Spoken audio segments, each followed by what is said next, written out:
Guys, this might be the funnest video that we've ever done. And I say we, meaning you and I, because you and I are about to write a metal song and record it in less than 5 minutes. At least we're gonna attempt to do this in less than 5 minutes. Now, real quick, I have no clue what the rhythm is going to be. None. I don't even have a melody in my head right now. So we're just gonna go through this process. I'm gonna take you through this process, and we're just gonna kind of see what comes out, or hear what comes out. Now, there is a caveat to why I'm showing you this and why I'm doing this so quickly with you, but there's a caveat and there's a very specific reason why we're going to do this. I'll share that at the end of the video though, so hang around for that. We always have a good little guitar talk chat at the end of videos like this anyway, so yeah, hang around for that.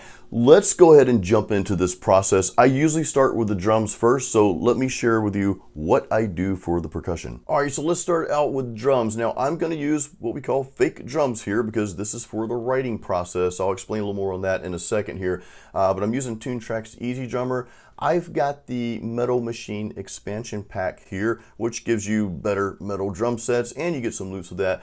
So we'll head over to the browser. Now, we're not drum programming here. I'm just going to choose some loops that I kind of like, you know. With that said, I've got another expansion pack called Death Metal. I really like the loops in the Death Metal expansion pack. So quick note on Easy Drummer specifically, if you want metal drums, metal sounding drums, you've got to get one or more of the expansion packs that cater to metal. Otherwise, you're not going to get metal sounding drums, period. All right, so I'm just going to choose 2 basic loops here. I'm going to go to this power metal one. Let's try a verse loop here, see what this sounds like.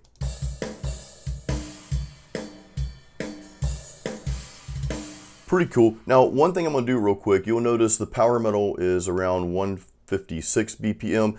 I'm gonna set my BPM at 171. And this is something that you really wanna do as you're writing the song. You wanna play around with that, but since I'm going through this process quickly, I'm just gonna guess that that's gonna be the BPM that I want. So we'll just have to write something to that BPM. All right, so let's see what this sounds like now a little bit faster. Okay, good enough. So what I'm gonna do is I am going to drag this loop into my drum track. Now, again, this is not a drum tutorial, Easy Drummer tutorial, but this is probably the case in a lot of DAWs. You can duplicate items in here. So I'm using PreSonus Studio One. I'm on an iMac, so I can highlight what I have here in that track, and I can press the D button. That duplicates it, as you just saw. So I've got two measures of those drums. Now I want something else. I want a different sound for this next drum pattern here. So I'm just gonna go up here, and I've kind of memorized what a lot of these sound like already. So, you know, all right, let's see what this one sounds like. Oh, double bass. Yeah, we're using it. So I'm going to drag that over here like that, and I'm going to duplicate that pattern. Boom. So right there we have got, what have we got? We've got about 51 seconds of music there. So pretty cool. Now, a quick side note on drums, if I were going to release this professionally, like as an actual single or as part of an album, I would hire a real drummer to come back and record real drums for the song. Now, you guys know I've used Cameron Fleury, awesome metal drummer. He's amazing. I used him on my last album, Masterpiece, released that in 2019. And actually, he's already recorded the drum tracks for my upcoming album, Overcometh, which I hope to release in 2021. So that's just a side note. Tools like Easy Drummer or any type of drum program, they're great for the initial writing process. In other words, it's much more inspiring to write that initial guitar track and record those initial guitar tracks to drum sounds as opposed to recording those to a click track. Now it's time to write and record our guitar track, which again, I have no clue what I'm about to play. I just hope I can match something up with the drums that we just put down in the studio here.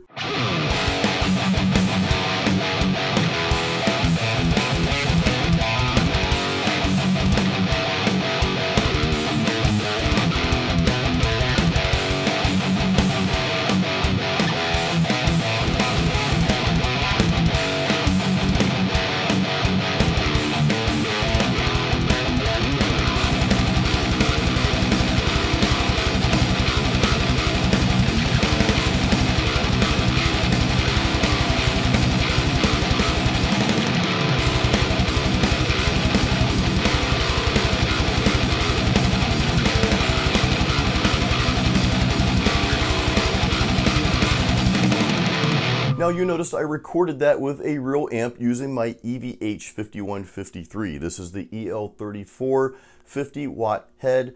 I mic'd it up, the 212 cab, mic'd up with a Shure SM57 mic. Just ran that into the interface there. Now I do drop a compressor plugin into that track after the fact, then that helps kind of smooth everything out a little bit, but I just want to share real quick what I used for the guitar track. Next, let's lay down a bass track. Hopefully I can nail this on the first take.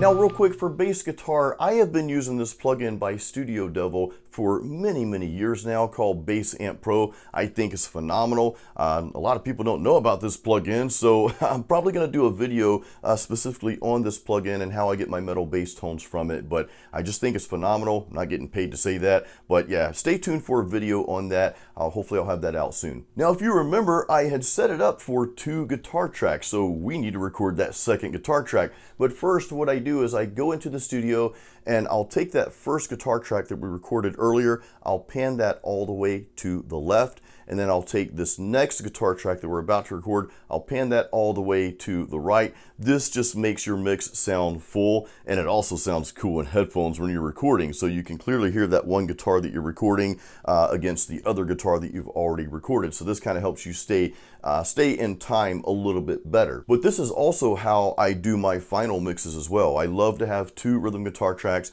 hard panned. You capture those little nuances between the 2 tracks and it just sounds really amazing. So that's just a quick recording tip for you.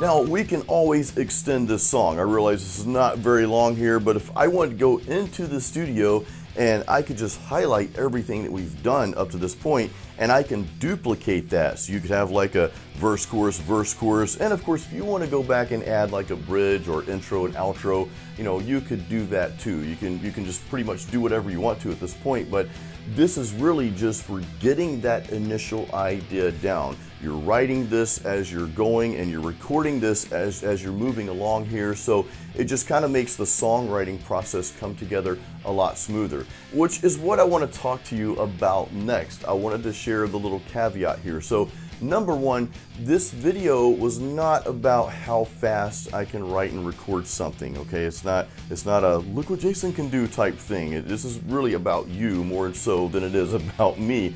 But this is the process that I use for writing music, and I wanted to share this with you because I really believe that it will help you. And the whole purpose of this video was just that, to help you find a way that's not so overwhelming and not so frustrating, and kind of show you just a smooth process and just kind of give you my workflow here. And I truly do hope this helps you, because I know sometimes we bang our heads, no pun intended, bang our heads against the wall when it comes to writing music and recording music and just getting those initial ideas down. So I just want to take you through the process and really show you how to simplify the process. You could take what I shared with you here and use this as your guide, as a template. You know, get your 4 tracks set up, or however many tracks you want to do. I like to kind of have those in place before I get started though. I usually go with 2 guitars, a bass, and I also do a drum track, and of course I'll add a lead guitar and maybe more stuff, vocals and all that later, but you know, I at least like to have that foundation set up ahead of time. Set your percussion, you know, just choose a BPM, whatever BPM you think works. You can always change that later, right? You can always go back and re-record parts, punch in and out and so forth. I don't think we technically punch in and out anymore. That's kind of an old school an old school concept. I remember back in the day I had one of those digital, the old school Fostex DMT-8 I think it was called, those digital recorders, and you literally had a pedal that you would punch in and punch out as you're recording if you screwed up. Well, these days it's much easier to just, you know, go into the computer and do that and record over something. Anyway, just a little piece of ancient history there of my experience in the mid-90s of recording. But again, I hope this helps you. I hope it kind of like maybe sheds a little bit of light in this process for you. And I think kind of challenging yourself to, again, not necessarily do this quickly, but just kind of go through the process seamlessly, right? Without a lot of hiccups, without overthinking, well, what I use for drums. You notice I just threw some loops in, because if it's going to be a professional release, well, I'm going to hire a real drummer to come back and do their thing anyway. And I'm going to give that drummer the freedom to, hey, this is what I have, I kind of like it or whatever, but you're the drummer, you're the expert, have your way with it. You know, you record what sounds best for drums and leave that up to the drummer, right? And don't overthink your guitar tracks. Just record something that you think that sounds cool. You know, you can always go back and record something later, but hey, just, you know, play the track, hit record, and start jamming along with those drum tracks there, and you will come up with something eventually. So I wanted to share that with you. Now you guys know I do have a riff writing bonus module in my course, my metal guitar course called Metal Riff Master. A lot of you are in that. If you're not, you'd like to check that out. It's a complete course on learning over 80 new metal riffs and in different keys. You'll really learn your fretboard a lot faster with the course, but there's a link for Metal Riff Master in the description of this video. If you don't have my free practice guide, there's a link to that as well, and of course to my music. So basically just check out the links in the description of this video after the video's over here. Got a lot of cool stuff in there for you. But guys, leave me any questions you may have and let me know if this was enjoyable. Man, I had a lot of fun making this video. This is kind of kicked me into that creative mindset here. You know, we all go through those times where we're like, man, I just can't think of anything new to write. Going through a process like this, it kind of just challenged me. It's like, okay, I need to make this video. I'm gonna put myself on the spot and just record something. It may not be something that you keep later, but it may at least give you an idea of what to write. You know what I mean? It may give you that, just that initial push. It's like, okay, maybe I love it, maybe I don't love it so much, but at least now I've got an idea, I've got something to work with, and that's much better than not doing anything at all because you're overthinking or you're just like, I just can't come up with any ideas. Just start acting. That's where motivation comes from. I want to end with that. Don't wait for motivation to hit you. You'll be waiting for a long time, okay? Act first. The motivation will follow. So I want to leave you with that note. Guys, thank you so much for watching my videos, supporting my channel. Please like this, make sure you're subscribed, and hey, share this video with someone if you feel like this helped you. Please share this video. I truly appreciate that. Guys, thank you once again. You know what to do until the next video. Keep it metal.